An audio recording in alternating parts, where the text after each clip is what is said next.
अस्सलाम वालेकुम, सत श्री अकाल वेखण वाले सारे दोस्तों ਨੂੰ। ਦੋਸਤੋ ਅੱਜ मैं ਤੁਹਾਨੂੰ ਆਪਣੇ ਪਿੰਡ ਦੀ ਸੈਰ ਕਰਾਨਾ ਕਿਉਂਕਿ मैं ਪਿੰਡ ਆਇਆ ਹੋਇਆ ਹਾਂ ਔਰ मैं ਪਿੰਡ ਦੇ ਵਿੱਚ ਖਾਸ ਚੀਜ਼ ਤੁਹਾਨੂੰ ਵਿਖਾਵਾਂਗਾ ਕਿ ਇੱਥੇ ਪਿੰਡ ਦੇ ਵਿੱਚ ਅਸੀਂ ਸਬਜ਼ੀਆਂ ਆਪਣੀਆਂ ਆਪ ਉਗਾਉਂਦੇ ਹਾਂ। ਅਸੀਂ ਇਹ ਨਹੀਂ ਕਿ ਕੋਈ ਸ਼ਹਿਰਾਂ ਤੋਂ ਲੈਂਦੇ ਹਾਂ ਔਰ ਇਹ ਸਬਜ਼ੀ ਇਹ ਨਹੀਂ ਕਿ ਕੋਈ ਸੇਲ ਕਰਨ ਵਾਸਤੇ ਇੱਥੇ ਉਗਾਈ ਦੀ ਹੈ। ਇਹ ਸਬਜ਼ੀ ਸਿਰਫ ਆਪਣੀ ਜ਼ਰੂਰਤ ਦੇ ਤਹਿਤ ਹੁੰਦੀ ਹੈ ਔਰ ਇਹ ਸਿਰਫ ਅਸੀਂ ਨਹੀਂ, ਇਹ ਪਿੰਡ ਦੇ ਅੰਦਰ ਜਿਹੜਾ ਕੋਈ ਜ਼ਿਮੀਂਦਾਰਾਂ ਨਾਲ ਜੁੜਾ ਹੋਇਆ ਹੈ, ਜਿਹੜਾ ਕੋਈ ਕਿਸਾਨ ਹੈ, ਉਹ ਆਪਣੇ ਸਬਜ਼ੀਆਂ ਆਪ ਉਗਾਉਂਦਾ ਔਰ ਆਪਣੀ ਉਹ ਸਬਜ਼ੀਆਂ ਜਿਹੜੀਆਂ ਉਹਦੇ ਬੇਸਿਕ ਉਹਦੇ ਜ਼ਰੂਰੀਆਤ ਹਨ, ਜਿਸ ਤਰ੍ਹਾਂ ਉਸ ਵਿੱਚ ਤੁਸੀਂ ਲਸਣ ਲੈ ਲਓ, ਪਿਆਜ਼ ਲੈ ਲਓ, ਇਹ ਸ਼ਹਿਰ ਤੋਂ ਅਸੀਂ ਮੁੱਲ ਨਹੀਂ ਖਰੀਦਦੇ, ਇਹ ਅਸੀਂ ਆਪਣਾ ਆਪ ਉਗਾਉਂਦੇ ਹਾਂ। ਇਹ ਮੇਰੇ ਸਾਹਮਣੇ ਦੇਖੋ, ਮੈਂ ਤੁਹਾਨੂੰ ਦਿਖਾ ਦਿਆਂਗਾ। ਇਹ ਥੂਮ ਹੈ, ਇਸ ਨੂੰ ਅਸੀਂ ਥੂਮ ਬੋਲਦੇ ਹਾਂ, ਜਿਹਨੂੰ ਆਮ ਲਸਣ ਬੋਲਿਆ ਜਾਂਦਾ ਹੈ। ਇਹ ਕੁਛ ਕਿਆਰੀਆਂ ਸਾਡੀਆਂ ਹੋ ਗਈਆਂ ਹੋਈਆਂ ਨੇ। ਇਹ ਉਹ ਹੈ ਜਿਹੜਾ ਮੇਰੇ मैं ट्यूबवैल ਤੁਹਾਨੂੰ ਦਿਖਾਵਾਂ, ਜਿਹੜਾ ਮੇਰੇ ਟਿਊਬਵੈਲ ਦੇ ਉੱਪਰ ਥੋੜ੍ਹੀ ਜਿਹੀ ਜਗ੍ਹਾ ਇੱਥੇ ਸਾਈਡ 'ਤੇ ਬਚੀ ਹੋਈ ਸੀ ਔਰ ਉੱਥੇ ਅਸੀਂ ਮੁਖਤਲਿਫ ਥੋੜ੍ਹੀਆਂ ਸਬਜ਼ੀਆਂ ਉਹ ਲਾ ਦਿੱਤੀਆਂ।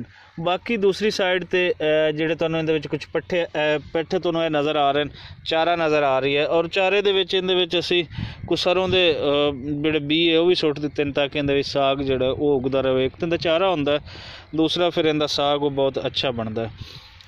ਇਹ ਹੈ ਜੀ ਥੂਮ। ਥੂਮ ਤੋਂ ਅੱਗੇ ਫਿਰ ਮੈਂ ਤੁਹਾਨੂੰ ਦਿਖਾਣਾ ਹਾਂ ਕਿ ਇਸ ਤੋਂ ਅੱਗੇ ਸਾਡੇ ਕੋਲ ਇਹਦੇ ਵਿੱਚ ਕਿਹੜੀ ਚੀਜ਼ ਨਜ਼ਰ ਆ ਰਹੀ।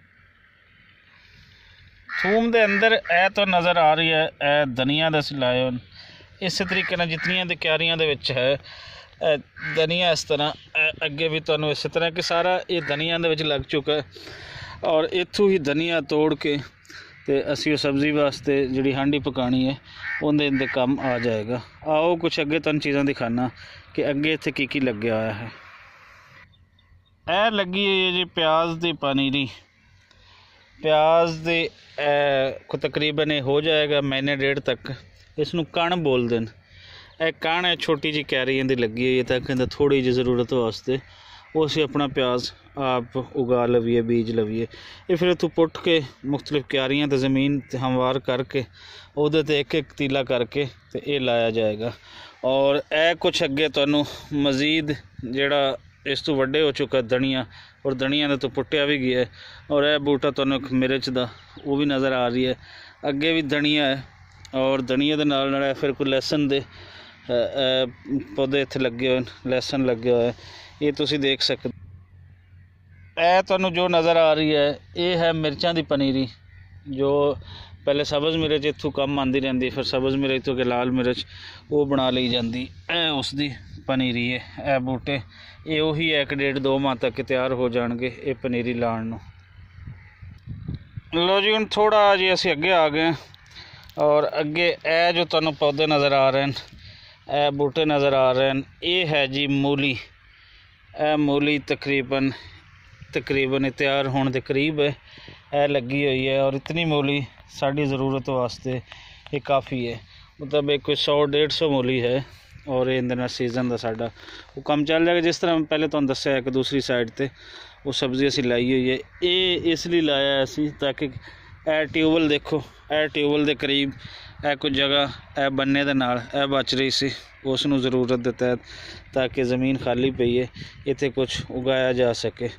ਮੂਲੀ ਅਗਰ ਮੈਂ ਤੁਹਾਨੂੰ ਕੋਈ ਨੇੜੋਂ ਹੋ ਕੇ ਦਿਖਾ ਪਾਵਾਂ ਕਿ ਇਸ ਟਾਈਮ ਕਿੰਨੀ ਕੁ ਤਿਆਰ ਹੋ ਚੁੱਕੀ ਹੈ ਤੇ ਅਸੀਂ ਇਹ ਦੇਖ ਸਕਨੇ।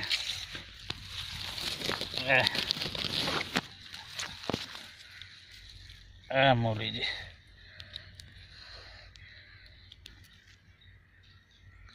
ਦਿਖਾ ਹੀ ਲਵਾਂ ਮੈਂ। ਇਹ ਦੇਖੋ ਜੀ, ਇਹ ਫਿਰ ਅੱਗੇ ਦੂਸਰਾ ਪਿਆਜ਼, ਵੱਡਾ ਪਿਆਜ਼ ਜਿਹੜਾ ਜਿੰਦੇ ਤੋਂ ਕਣ ਬਣਦਾ ਉਹਦੇ ਅੱਗੇ ਬੀਜ ਹੁੰਦੇ ਨੇ। ਸੋ ਇਹ ਹੈ ਜੀ ਇੱਕ ਸਾਡੇ ਟਿਊਬਵੈਲ ਦਾ ਹਾਲ, ਕਿ ਹਾਲ ਬੇਹਾਲ ਨਹੀਂ ਹੋਇਆ, ਹਾਲ ਇਹਦਾ ਅੱਛਾ ਹੈ। ਔਰ ਜਿਹੜੀ ਥੋੜ੍ਹੀ ਜਿਹੀ ਖਾਲੀ ਜਗ੍ਹਾ ਸੀ ਉਹ ਅਸੀਂ ਉੱਥੇ ਫਸਲਾਂ ਕਹਿਣਾ, ਉੱਥੇ ਅਸੀਂ ਸਬਜ਼ੀਆਂ ਆਪਣੀਆਂ ਉਗਾ ਲਈਆਂ। ਇਹ ਉਹ ਸਬਜ਼ੀਆਂ ਹਨ ਜਿਹੜੀਆਂ ਤਾਜ਼ਾ ਪਾਣੀ ਨਾਲ, ਸਾਫ਼ ਪਾਕ ਪਾਣੀ ਦੇ ਨਾਲ ਇੱਥੇ ਅਸੀਂ ਪਕਾਉਂਦੇ ਹਾਂ। ਇਹਦੇ ਵਿੱਚ ਕੋਈ ਗੰਦ ਨਹੀਂ ਹੁੰਦਾ, ਕੋਈ ਕੁਛ ਨਹੀਂ ਹੁੰਦਾ।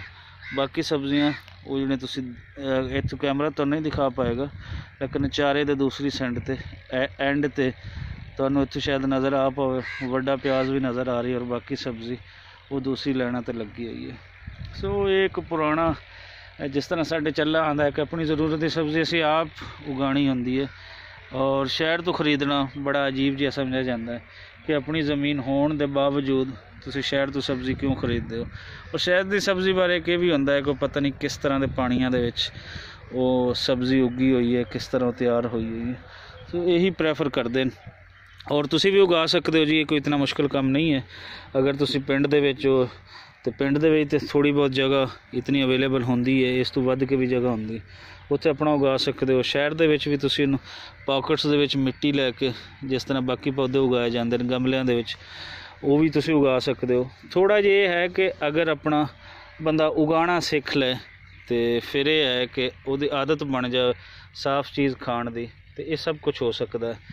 तो सानू चूँकि ये अपना आप बना के ना खाण दियां मस्तियां, वारिस शाह भी कुछ इस तरीके का एक फिकरा इस्तेमाल किया, मिसरा इस्तेमाल किया। तो ये मस्तियां जिहड़ियां सन थोड़ा इन्हें दूर होना चाहिए। सब्जियां साफ शफाफ सानू ये खाण लई कुछ अपना आप इत्थे हथ पैर मार लेना चाहिए। तो जी एक मैनूं लग्या सी कि तुहाडे नाल एक चीज़ शेयर करा, तुहाडीआं अखां नूं बेहतर चीज़ लगेगी, कन्नां नूं मेरी कुछ शायद इहदे च कोई गल तुहानूं कोई बेहतर लगे या ना लगे, लेकिन ये ज़रूर है कि जो तुसीं देख रहे हो ये मैनूं अच्छा लग्या, सो तुहानूं भी अच्छा लग्या ही होएगा। तो इजाज़त दिओ, इस तरह के अगे किसी होर वीडियो दे नाल मिलदे हैं।